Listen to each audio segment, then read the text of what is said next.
പ്രിയപ്പെട്ട സുഹൃത്തുക്കളെ, നമുക്കെല്ലാവർക്കും അറിയാം, ഏതാണ്ട് 70കളുടെ അവസാനം മുതലാണ് കേരളത്തിൽ മുന്നണി രാഷ്ട്രീയം ഫലപ്രദമായി പ്രാവർത്തികമായി തുടങ്ങിയത്. ഇടതുപക്ഷ ജനാധിപത്യ മുന്നണി, ഐക്യജനാധിപത്യ മുന്നണി എന്നുള്ള നിലയിലുള്ള രണ്ട് മുന്നണികൾ വളരെ ഫലപ്രദമായി പ്രവർത്തനം ആരംഭിച്ച് തുടങ്ങിയത് ഏതാണ്ട് 70കളുടെ അവസാനം മുതലാണ് എന്ന് നമുക്കറിയാം.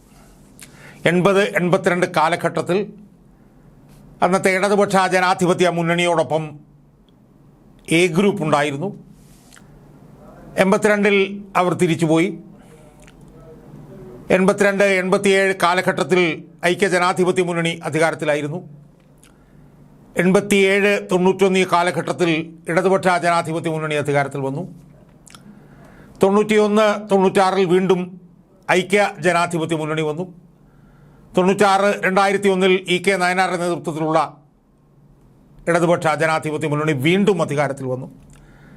2001-2006 കാലഘട്ടത്തിൽ ആന്റണി ഉമ്മൻചാണ്ടി സർക്കാർ, പിന്നീട് അച്യുതാനന്ദൻ സർക്കാർ, പിന്നീട് ഉമ്മൻചാണ്ടി സർക്കാർ, പിന്നീട് ഇപ്പോൾ 2 വർഷമായി പിണറായി വിജയൻ്റെ നേതൃത്വത്തിലുള്ള ഇടതുപക്ഷ ജനാധിപത്യ മുന്നണി സർക്കാർ അധികാരത്തിൽ ഇരിക്കുന്നു. അപ്പോൾ ഏതാണ്ട് 70കളുടെ അവസാനം മുതൽ രണ്ട് മുന്നണികൾ അവർ മാറി മാറി അധികാരത്തിൽ വരുന്നു. രണ്ട് മുന്നണികൾക്കും വ്യത്യസ്തമായിട്ടുള്ള രണ്ടു തരം നയങ്ങൾ. ഒരെണ്ണത്തിൻ്റെ നേതൃത്വം CPM-ന്, വേറൊന്നിൻ്റെ നേതൃത്വം കോൺഗ്രസ്സിന്. CPM-നോടൊപ്പം CPI-യും മറ്റ് ചെറുകിട കക്ഷികളും, കോൺഗ്രസ്സിനോടൊപ്പം മുസ്ലിം ലീഗും മറ്റ് ചെറുകിട കക്ഷികളും. ഇതാണ് കേരളത്തിലെ ഒരു രാഷ്ട്രീയ ഈ പറഞ്ഞ പോലെ സമവാക്യം. ഇടത് വലത്, വലത് ഇടത്.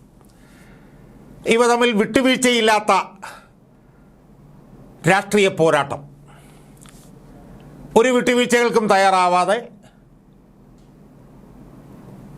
ഒരു തരത്തിലുള്ള ഒത്തുതീർപ്പുകൾക്കും തയ്യാറാവാതെ, ഈ പറഞ്ഞ പോലെ അചഞ്ചലമായ ഇടതടവില്ലാത്ത പോരാട്ടം. ഇതാണ് നമ്മൾ കേരളത്തിൽ കണ്ടുകൊണ്ടിരുന്നത്. അത് തുടർന്നു പോകുന്നു. ഇപ്പോഴും അത് തുടരുന്നു എന്നുള്ള തെറ്റിദ്ധാരണയിൽ അണികളും അനുഭാവികളുമൊക്കെ തുടരുന്നു. എന്നാൽ കേരളത്തിൽ ഇടതുപക്ഷ ജനാധിപത്യ മുന്നണിയും ഐക്യജനാധിപത്യ മുന്നണിയും തമ്മിൽ നടന്നുകൊണ്ടിരുന്ന ഈ ഇടതടവില്ലാത്ത പോരാട്ടം, അങ്ങോട്ടും ഇങ്ങോട്ടുമുള്ള പരസ്യമായിട്ടുള്ള തർക്കവിതർക്കങ്ങൾ, ഇത് യഥാർത്ഥത്തിൽ 2013 ഓഗസ്റ്റ് 11 അവസാനിച്ചു എന്ന് പറയാൻ വേണ്ടിയിട്ടാണ് ഈ വീഡിയോയിലൂടെ ഞാനിന്ന് ശ്രമിക്കാൻ പോകുന്നത്. 70കളുടെ അവസാനം തുടങ്ങിയ ആ പോരാട്ടമുണ്ടല്ലോ, ആ പോരാട്ടം 2013 ഓഗസ്റ്റ് 11 അവസാനിച്ചു. 2013 ഓഗസ്റ്റ് 11 മുതൽ കേരളത്തിൽ നടന്നുകൊണ്ടിരിക്കുന്നത് ഇടതും വലതും ചേർന്നുള്ള കൂട്ടിക്കൊടുപ്പ് ഭരണമാണ് എന്ന് പറയാൻ വേണ്ടിയിട്ടാണ് ഞാൻ ഇന്നിവിടെ ശ്രമിക്കാൻ പോകുന്നത്. രാഷ്ട്രീയത്തിൽ ഒത്തുതീർപ്പുകൾക്ക് വിധേയമായിക്കൊണ്ട് പരസ്പരം പുറംചൊറിഞ്ഞ് പരസ്പരം അങ്ങോട്ടും ഇങ്ങോട്ടും സഹായിക്കുന്ന ഒരു സംവിധാനമാണ് അതിനുശേഷം കേരളത്തിൽ പ്രവർത്തിക്കുന്നത് എന്നതിൻ്റെ അർത്ഥശങ്കയ്ക്ക്, ലെവലേശം അർത്ഥശങ്കയ്ക്കിടയില്ലാത്ത തെളിവുകൾ ഇന്ന് കൃത്യമായി പുറത്തു വന്നിരിക്കുന്നു. നമുക്കതിനെക്കുറിച്ചിട്ട് സംശയങ്ങളുണ്ടായിരുന്നു, നമുക്കതിനെക്കുറിച്ച് ജനങ്ങൾക്ക് ആശങ്കകൾ ഉണ്ടായിരുന്നു. പക്ഷേ ഇപ്പോൾ അത് വ്യക്തമായി പുറത്തു വന്നിരിക്കുന്നു. ഞാൻ ഈ 2013 ഓഗസ്റ്റ് 11 എന്ന് പറയാൻ കാരണം ഈ മെയ് മാസം 16-ാം തീയതി സമകാലിക മലയാളം എന്ന് പറയുന്ന വാരികയിൽ മലയാള മനോരമയുടെ മുതിർന്ന മാധ്യമപ്രവർത്തകനായിട്ടുള്ള ജോൺ മുണ്ടക്കയം എഴുതിയ ലേഖനത്തിനെ അടിസ്ഥാനപ്പെടുത്തിക്കൊണ്ടാണ്. ആ ലേഖനത്തിൻ്റെ പ്രസക്തമായിട്ടുള്ള ഭാഗങ്ങൾ വളരെ സുപ്രധാനമാണ്. അത് നമ്മൾ കൃത്യമായി അത് ആഴത്തിൽ മനസ്സിലാക്കിയാൽ മാത്രമേ ഈ ഇടതും വലതും വലതും ഇടതും തമ്മിലുള്ള രാഷ്ട്രീയ കൂട്ടിക്കൊടുപ്പിൻ്റെ ആഴം എത്ര വലുതാണ് എന്ന് നമുക്ക് ബോധ്യമാകും. ആ ലേഖനത്തിൻ്റെ പ്രസക്ത ഭാഗങ്ങൾ ഇങ്ങനെയാണ്. സമരത്തിൻ്റെ, അതായത് സോളാർ സമരത്തിൻ്റെ പുരോഗതി നിരീക്ഷിച്ച് ഓഫീസിലിരിക്കുകയായിരുന്ന എനിക്ക് ഇടയ്ക്കൊന്ന് പറഞ്ഞുകൊണ്ട് 2013 ഓഗസ്റ്റ് 12 മുതൽ ഏതാണ്ട് ഒരു 50 മണിക്കൂർ നേരത്തേക്കാണ് ഏതാണ്ട് 25,000-30,000 ആളുകൾ തിരുവനന്തപുരം സെക്രട്ടേറിയറ്റിന് ഉപരോധം പ്രഖ്യാപിക്കും എന്ന് പറഞ്ഞുകൊണ്ട് CPM തലസ്ഥാനത്തേക്ക് കൊണ്ടുവന്നത്. ആ സമരത്തെക്കുറിച്ചിട്ടാണ് ജോൺ മുണ്ടക്കയം തൻ്റെ ലേഖനത്തിൽ പറയുന്നത്. സമരത്തിൻ്റെ പുരോഗതി നിരീക്ഷിച്ച് ഓഫീസിലിരിക്കുകയായിരുന്ന എനിക്ക് 11 മണിയോടെ ഒരു കോൾ വന്നു. സുഹൃത്തും പിണറായി വിജയൻ്റെ വിശ്വസ്തനും കൈരളി ചാനലിൻ്റെ വാർത്താ വിഭാഗം മേധാവിയുമായ ജോൺ ബ്രിട്ടാസിൻ്റെ ആയിരുന്നു ഫോൺ കോൾ. സമരം എങ്ങനെയെങ്കിലും അവസാനിപ്പിക്കണ്ടേ? എപ്പോഴാണ് ഈ കോൾ വരുന്നത്? അതായത് മുഖ്യമന്ത്രി ഉമ്മൻചാണ്ടി രാജിവെച്ചേ മതിയാവൂ എന്നാവശ്യപ്പെട്ടുകൊണ്ട് CPM നടത്തിയിട്ടുള്ള വലിയ ഒരു സംഘാടനത്തിൻ്റെ ഭാഗമായി ഏതാണ്ട് 1,00,000-ഓളം പ്രവർത്തകർ 1-2 ആഴ്ച തിരുവനന്തപുരത്ത് താമസിക്കാൻ തയ്യാറായി വന്ന് അവരുടെ ആ തീവ്രമായിട്ടുള്ള സെക്രട്ടേറിയറ്റ് ഉപരോധം ആരംഭിച്ച് ഏതാനും മണിക്കൂറുകൾ കഴിയുമ്പോൾ CPMൻ്റെ ഉന്നത നേതൃത്വത്തിൻ്റെ കയ്യാളായിട്ടുള്ള ഒരു രാഷ്ട്രീയ കൂട്ടിക്കൊടുപ്പുകാരനായിട്ടുള്ള ജോൺ ബ്രിട്ടാസിൻ്റെ കോള് ആർക്ക് വരുന്നു? മലയാള മനോരമയിലെ ഒരു മുതിർന്ന മാധ്യമപ്രവർത്തകർ. അതിൻ്റെ തന്ത്രലീനമായിട്ടുള്ള വേറൊരു ചില കാര്യങ്ങളുണ്ട്. മാധ്യമപ്രവർത്തകരും കൂട്ടിക്കൊടുപ്പുകാരാവുന്നു എന്നുള്ളതിൻ്റെ വേറൊരു ലക്ഷണം കൂടി ഉണ്ട്. അതായത് CPMൻ്റെ ഭാഗത്തു നിന്നുള്ള ഈ രാഷ്ട്രീയ കൂട്ടിക്കൊടുപ്പുകാരനായിട്ടുള്ള ബ്രിട്ടാസ് മലയാള മനോരമയിൽ നിന്ന് ഇരുന്നുകൊണ്ട് ഏതാണ്ട് ഇതേ പണി തന്നെ ചെയ്യുന്ന ജോൺ മുണ്ടക്കയത്തിനെ വിളിക്കുകയാണ്. അയാൾ വേറെ രാഷ്ട്രീയ നേതാക്കന്മാരെയൊന്നുമല്ല വിളിക്കും. ജോൺ മുണ്ടക്കയത്തെ വിളിച്ചിട്ട് സമരം എങ്ങനെയെങ്കിലും അവസാനിപ്പിക്കണ്ടേ? ആലോചിച്ച് നോക്കണം നമ്മൾ. അതായത് ഉമ്മൻചാണ്ടിയെ രാജിവെപ്പിക്കണമെന്ന് പറഞ്ഞുകൊണ്ട് CPM കേരളത്തിൽ അങ്ങോളം ഇങ്ങോളം നടത്തിയ ആഴത്തിലുള്ള സംഘാടന പ്രവർത്തനത്തിൻ്റെ ഭാഗമായി ഏതാണ്ട് 10-25,000-ഓളം CPMൻ്റെ പ്രതിനിധികൾ വന്ന് അതിശക്തമായിട്ടുള്ള സമരം സെക്രട്ടേറിയറ്റിന് മുന്നിൽ അരങ്ങേറിക്കൊണ്ടിരിക്കുമ്പോഴാണ് CPMൻ്റെ ഈ കൂട്ടിക്കൊടുപ്പുകാരനായിട്ടുള്ള ജോൺ ബ്രിട്ടാസ് ജോൺ മുണ്ടക്കയത്തെ വിളിച്ച് സമരം എങ്ങനെയെങ്കിലും അവസാനിപ്പിക്കണ്ടേ? ഉടനെ ജോൺ മുണ്ടക്കയത്തിൻ്റെ മറുപടിയാണ്, എന്താ അവസാനിപ്പിക്കണമെന്ന് തോന്നി തുടങ്ങിയോ? എന്നിട്ട് അദ്ദേഹം പറയുകയാണ്, മുകളിൽ നിന്നുള്ള നിർദ്ദേശപ്രകാരമാണ് ജോൺ ബ്രിട്ടാസിൻ്റെ കോൾ എന്ന് മനസ്സിലായി. അതായത് CPMൻ്റെ ഉന്നത നേതൃത്വത്തിൻ്റെ അറിവോടുകൂടിയാണ് ജോൺ ബ്രിട്ടാസ് ഫോൺ ചെയ്യുന്നത് എന്ന് തനിക്ക് മനസ്സിലായി എന്ന് ജോൺ മുണ്ടക്കയം പറയുകയാണ്. ആലോചിച്ച് നോക്കണം. അപ്പോൾ 10-25,000 CPMൻ്റെ പ്രവർത്തകരെ സെക്രട്ടേറിയറ്റിന് മുന്നിലേക്ക് വരുത്തി ഉമ്മൻചാണ്ടി രാജിവെക്കണം എന്നുള്ള ആ സമരം അവിടെ നടത്തിക്കൊണ്ടിരിക്കുന്നതിനിടയിൽ CPMൻ്റെ ഉന്നത നേതൃത്വത്തിൻ്റെ നിർദ്ദേശപ്രകാരം ജോൺ ബ്രിട്ടാസ് ജോൺ മുണ്ടക്കയത്തെ വിളിക്കുകയാണ്. വിളിച്ചിട്ട് പറയുകയാണ്, ഉടനെ പത്രസമ്മേളനം നടത്തി ജുഡീഷ്യൽ അന്വേഷണം പ്രഖ്യാപിച്ചാൽ സമരം പിൻവലിക്കാൻ തയ്യാറാണെന്ന് ഉമ്മൻചാണ്ടിയെ അറിയിക്കാമോ എന്നാണ് ബ്രിട്ടാസിൻ്റെ അടുത്ത ചോദ്യം.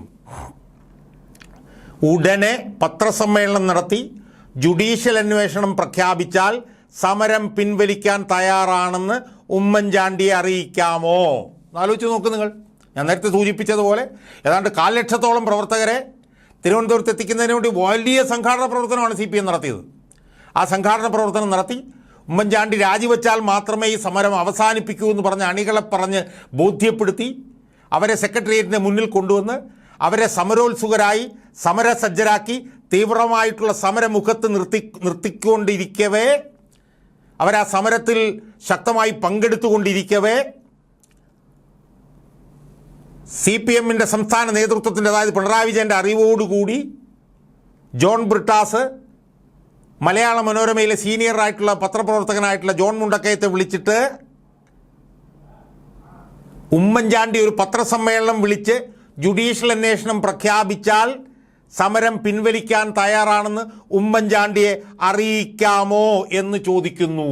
ആലോചിച്ച് നോക്കൂ. ഇതിൽ പരം രാഷ്ട്രീയമായിട്ടുള്ള ഒരു കൂട്ടിക്കൊടുപ്പ് കേരളത്തിൻ്റെ ചരിത്രത്തിലുണ്ടായിട്ടുണ്ടാവുമോ സുഹൃത്തുക്കളെ? നിങ്ങളൊന്ന് ആലോചിച്ച് നോക്കി.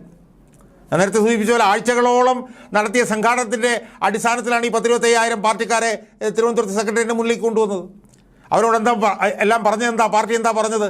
ഉമ്മൻചാണ്ടി രാജിവെച്ചിട്ടേ ഈ സമരം അവസാനിക്കൂ, അതുകൊണ്ട് 1-2 ആഴ്ചക്കാലം തിരുവനന്തപുരത്ത് താമസിക്കാൻ തയ്യാറായി വേണം വരാൻ എന്ന് പറഞ്ഞ് അവരെ എത്തിച്ചതിന് ശേഷം ഉമ്മൻചാണ്ടി ഒരു പത്രസമ്മേളനം വിളിച്ച് ജുഡീഷ്യൽ അന്വേഷണം പ്രഖ്യാപിച്ചാൽ ഈ സോളാർ സമരം പിൻവലിക്കാം എന്ന് ഉമ്മൻചാണ്ടിയെ അറിയിക്കാമോ എന്ന് സമരരംഗത്തേക്ക് 1,00,000 ലക്ഷം പടയാളികളെ അണിനിരത്തിയ ആ പാർട്ടിയുടെ നേതൃത്വം അങ്ങോട്ട് ആവശ്യപ്പെടുകയാണ്.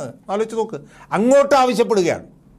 അല്ലാതെ ഗവൺമെൻറ് ഭാഗത്ത് നിന്ന് ഇങ്ങോട്ട് വരികയല്ല, ഇവിടുന്ന് അങ്ങോട്ട് ആവശ്യപ്പെടുകയാണ്.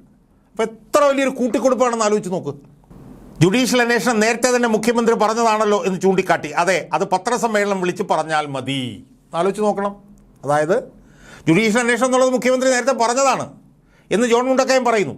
അപ്പോൾ ബ്രിട്ടാസ് പറയുന്നത് എന്താണ്? നിങ്ങളതൊരു പത്രസമ്മേളനം വിളിച്ച് ഉമ്മൻചാണ്ടി അറിയിച്ചാൽ മതി എന്ന് ബ്രിട്ടാസ്. നിർദ്ദേശം ആരുടേതാണെന്ന് ചോദിച്ചു. നേതൃതലത്തിലുള്ള തീരുമാനമാണെന്ന് ഉറപ്പുവരുത്തി. ശരി, സംസാരിച്ച് നോക്കാം എന്ന് പറഞ്ഞ് ഫോൺ കട്ട് ചെയ്തു. അപ്പോൾ ഒന്ന് ആലോചിച്ച് നോക്കണം. CPM-ൻ്റെ നേതൃത്വം നടത്തുന്ന ഈ ഒരു രാഷ്ട്രീയ കൂട്ടിക്കൊടുപ്പ്, അതായത് ഉമ്മൻചാണ്ടിയുടെ സർക്കാരിനെ താഴെ ഇറക്കാൻ വേണ്ടി, അല്ലെങ്കിൽ ഈ ഗവൺമെൻറ്റിനെ താഴെ ഇറക്കാൻ വേണ്ടി വലിയ തോതിൽ സംഘാടന പ്രവർത്തനം നടത്തി 1,00,000 ലക്ഷത്തോളം അണികളെ തിരുവനന്തപുരത്ത് കൊണ്ടുവരുന്നു. അവർ വളരെ തീക്ഷ്ണമായിട്ടുള്ള സമരത്തിൽ ഇടപെട്ടുകൊണ്ടിരിക്കുന്ന സമയത്ത് പാർട്ടിയുടെ ഉന്നത നേതൃത്വം അങ്ങോട്ട് വിളിക്കുകയാണ്. കോൺഗ്രസ് നേതൃത്വത്തെ അങ്ങോട്ട് വിളിച്ചിട്ട്, ഭരണ നേതൃത്വത്തെ അങ്ങോട്ട് വിളിച്ചിട്ട് പറയുകയാണ്. എന്താ പറയുന്നത്? ജുഡീഷ്യൽ അന്വേഷണം ഇതിനെക്കുറിച്ച് നടത്താമെന്ന് മുഖ്യമന്ത്രി ഉമ്മൻചാണ്ടി ഒരു പത്രസമ്മേളനത്തിൽ പ്രഖ്യാപിച്ചാൽ സമരം അവസാനിപ്പിക്കാം എന്ന്. ഇതിനപ്പുറത്ത് ഒരു കൂട്ടിക്കൊടുപ്പുണ്ടോ സുഹൃത്തുക്കളെ? ഉടനെ ശരി, സംസാരിച്ച് നോക്കാമെന്ന് പറഞ്ഞ് ഞാൻ ഫോൺ കട്ട് ചെയ്തു. നേരെ മുഖ്യമന്ത്രി ഉമ്മൻചാണ്ടിയെ വിളിച്ചു. ബ്രിട്ടാസ് പറഞ്ഞത് അദ്ദേഹത്തെ അറിയിച്ചു. പാർട്ടി തീരുമാനമാണോ എന്ന് അദ്ദേഹം ചോദിച്ചു. ആണെന്നാണ് മനസ്സിലാക്കുന്നത് എന്ന് മുണ്ടക്കയം മറുപടി. എങ്കിൽ PK കുഞ്ഞാലിക്കുട്ടിയെ വിളിച്ച് വിവരം പറയാമോ എന്ന് അദ്ദേഹം ചോദിക്കുന്നു. ഞാൻ കുഞ്ഞാലിക്കുട്ടിയെ വിളിച്ച് വിവരം പറഞ്ഞു. കുഞ്ഞാലിക്കുട്ടി തിരുവഞ്ചൂരിനെ ബന്ധപ്പെട്ടു. തിരുവഞ്ചൂർ ബ്രിട്ടാസിനെയും തുടർന്ന് കോടിയേരി ബാലകൃഷ്ണൻ വിളിച്ച് സംസാരിച്ചു. തുടർന്ന് ഇടതുപക്ഷ പ്രതിനിധിയായി NK പ്രേമചന്ദ്രൻ UDF നേതാക്കളെ കണ്ടു. അതോടെ സമരം തീരാൻ അരങ്ങൊരുങ്ങി. മുഖ്യമന്ത്രിയുടെ നേതൃത്വത്തിൽ അടിയന്തര യോഗം ചേർന്നു. വൈകാതെ പത്രസമ്മേളനം നടത്തി ജുഡീഷ്യൽ അന്വേഷണം പ്രഖ്യാപിച്ചു. മിനിറ്റുകൾക്കുള്ളിൽ സമരവും പിൻവലിച്ചു. അപ്പോഴേക്കും ബേക്കർ ജംഗ്ഷനിൽ സമരക്കാർക്കൊപ്പം നിന്ന തോമസ് ഐസക് ഉൾപ്പെടെയുള്ള നേതാക്കൾ ഈ കഥ അറിഞ്ഞിരുന്നില്ല. സമരം ഒത്തുതീർപ്പായത് തോമസ് ഐസക് അറിഞ്ഞത് ഒരു ചാനലിൽ നിന്ന് വിളിച്ചറിയിച്ചപ്പോൾ മാത്രം. അപ്പോൾ CPM നടത്തിയ കൂട്ടിക്കൊടുപ്പിനെ കുറിച്ചിട്ട് ഞാൻ പറഞ്ഞു. ഇത് ഉമ്മൻചാണ്ടി അറിയുന്നു. ഉമ്മൻചാണ്ടി ഉടനെ കുഞ്ഞാലിക്കുട്ടിയോട് വിളിക്കാൻ പറയുന്നു.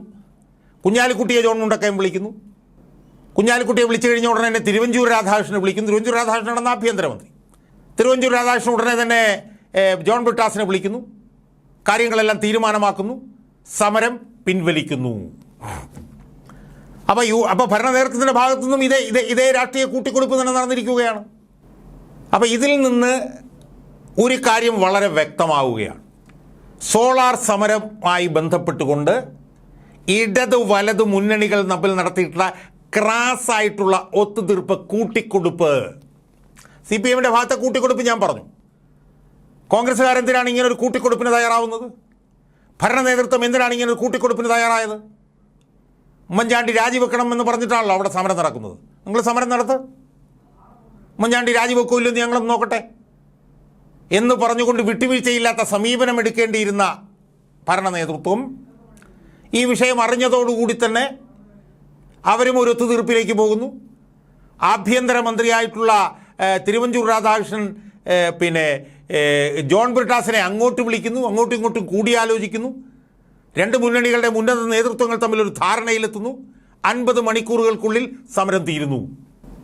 സുഹൃത്തുക്കളെ, ഇനി ഇത് രണ്ട് ഭാഗത്ത് നിന്ന് ഈ രണ്ട് മുന്നണികളാണെന്ന് പറയുന്നതിൽ വല്ല അർത്ഥമുണ്ടോ സുഹൃത്തുക്കളെ? എന്ന് ആലോചിച്ച് നോക്ക്. ഏറ്റവും വലിയ രാഷ്ട്രീയ കൂട്ടിക്കൊടുപ്പ് നടത്തിയിട്ടുള്ളത് CPM-ആണ്. അവരവരുടെ അണികളെ തിരുവനന്തപുരത്തേക്ക് കൊണ്ടുവരുന്നു, സമരസജ്ജരാക്കുന്നു. ആ സമരസജ്ജരാക്കിയിട്ട് സമരം തീക്ഷ്ണമാക്കുന്നു. സമരം തീക്ഷ്ണമാക്കിയിട്ട് അതിൻ്റെ മുകളിൽ നിന്നുകൊണ്ട് ഭരണകൂടവുമായി നെഗോഷിയേറ്റ് ചെയ്യുന്നു, ഭരണകൂടവുമായി ട്രാൻസാക്ട് ചെയ്യുന്നു. എന്നിട്ടെന്താ പറയുന്നത്? മുഖ്യമന്ത്രി ഒരു ജുഡീഷ്യൽ അന്വേഷണം നടത്താമെന്ന് പത്രസമ്മേളനത്തിൽ പ്രഖ്യാപിച്ചാൽ മതിയെന്ന്. അത് കേൾക്കുമ്പോൾ UDF ഒത്തുതീർപ്പിന് തയ്യാറാവുന്നു. സമരം അവസാനിക്കുന്നു. ആലോചിച്ച് നോക്ക്. അതുകൊണ്ടാണ് ഞാൻ പറഞ്ഞത്, കേരളത്തിൽ പതിറ്റാണ്ടുകളോളമായി നിലനിന്നിരുന്ന മുന്നണി സംവിധാനം 2013 ഓഗസ്റ്റ് 12-നോ 13-നോ അതിവിടെ അവസാനിക്കുന്നുവെന്ന്. അത് അവസാനിക്കാൻ വേണ്ടിയിട്ട് നേതൃത്വപരമായിട്ടുള്ള പങ്കുവഹിച്ചത് ഇടതുപക്ഷ ജനാധിപത്യ മുന്നണിയാണെങ്കിൽ അവരോടൊപ്പം തോളോട് തോൾ ചേർന്ന് നിന്ന് പ്രവർത്തിച്ചത് UDF എന്ന് പറയുന്ന മുന്നണിയാണ്. ഇടതുപക്ഷ ജനാധിപത്യ മുന്നണിയുടെ നേതൃത്വത്തിലുള്ള CPM-ന്റെ ഉന്നത നേതൃത്വം ലക്ഷക്കണക്കിന് വരുന്ന അണികളെ, കേരളത്തിലുള്ള അണികളെയും ഈ തിരുവനന്തപുരത്ത് സെക്രട്ടേറിയറ്റിന് മുന്നിൽ വന്ന ഏതാണ്ട് 1,00,000 ലക്ഷത്തോളം വരുന്ന പാർട്ടിയുടെ പ്രവർത്തകരെയും അടിമുടി ലോക്ക് സ്റ്റോക്ക് ആൻഡ് ബാരൽ വഞ്ചിക്കുന്ന പണിയാണ് അന്ന് ചെയ്തത്. അതിന് UDF-ഉം കൂട്ടുചേർന്നു. ഞാൻ നേരത്തെ സൂചിപ്പിച്ച പോലെ UDF-ന് അത് വിട്ടുവീഴ്ച ചെയ്യേണ്ട കാര്യം എന്തായിരുന്നു? UDF-ന് ആ സമരത്തിൽ ഒരു വിട്ടുവീഴ്ചയുടെയും കാര്യം ഉണ്ടായിരുന്നില്ല. കാരണം ഉമ്മൻചാണ്ടി ഒരു തെറ്റും ചെയ്തിട്ടില്ല എന്നുള്ളതായിരുന്നു അവരുടെ നിലപാട്. അവർ ജുഡീഷ്യൽ അന്വേഷണം നേരത്തെ പ്രഖ്യാപിക്കുകയും ചെയ്തിരുന്നതാണ്. അതുകൊണ്ട് ഞങ്ങളുടെ നിലപാടിൽ നിന്ന് വിട്ടുവീഴ്ചയില്ലാതെ നിൽക്കുകയാണ്. നിങ്ങൾക്ക് വേണമെങ്കിൽ സമരം നിർത്തിക്കൊണ്ടു പോകൂ എന്നുള്ള നിലപാടായിരുന്നില്ല UDF എടുക്കേണ്ടിയിരുന്നത്. നിങ്ങൾക്ക് ഈ ഗവൺമെൻറ്റിനെ അസ്ഥിരപ്പെടുത്താൻ കഴിയില്ല, ഉമ്മൻചാണ്ടി മുഖ്യമന്ത്രിയായി തന്നെ തുടരും, അതുകൊണ്ട് ഈ സമരം നിങ്ങൾ അവസാനിച്ച് പോകൂ എന്ന് പറഞ്ഞുകൊണ്ട് രാഷ്ട്രീയമായി LDF-നെ പരാജയപ്പെടുത്താനുള്ള വിട്ടുവീഴ്ചയില്ലാത്ത സമീപനം എടുക്കേണ്ടതിന് പകരം ആ സമരം അവസാനിപ്പിച്ച് മുഖം രക്ഷിക്കാൻ അന്നത്തെ UDF LDF-നും CPM-നും ഒരവസരം നൽകുകയല്ലേ സുഹൃത്തുക്കളെ ഇതിലൂടെ ചെയ്തത്. അതുകൊണ്ടാണ് ഞാൻ പറഞ്ഞത്, ഇന്ന് കേരളത്തിൽ ഇടതുപക്ഷം വലതുപക്ഷമെന്ന് പറഞ്ഞുകൊണ്ട് അപ്പുറത്തുപ്പുറത്തും ഇവർ ഇന്ന് നടത്തിക്കൊണ്ടിരിക്കുന്ന പോരാട്ടം ചക്കളത്തി പോരാട്ടമാണ്. ഇത് ജനങ്ങളെ വഞ്ചിക്കാൻ വേണ്ടിയിട്ടുള്ള പരസ്യ പ്രകടനം മാത്രമാണ്. ഇതിൻ്റെ അടിത്തട്ടിൽ ഇതിനൊരു ഡാർക്ക് അണ്ടർബെല്ലിയുണ്ട്.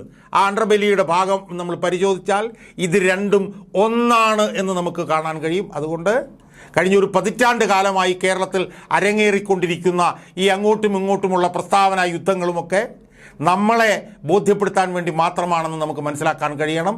അടിത്തട്ടിൽ ഈ ഇടതും വലതും ഒന്നാണ് എന്ന് നമുക്ക് മനസ്സിലാക്കാൻ കഴിയണം. അത് ഈ സോളാർ വിഷയവുമായി ബന്ധപ്പെട്ടുകൊണ്ട് ഈ മനോരമയുടെ മുതിർന്ന മാധ്യമപ്രവർത്തകനായിട്ടുള്ള ജോൺ മുണ്ടക്കയത്തിൻ്റെ വെളിപ്പെടുത്തലിലൂടെ പച്ച പരസ്യമായി ജനങ്ങൾക്കാകെ ബോധ്യമായിരിക്കുകയാണ്.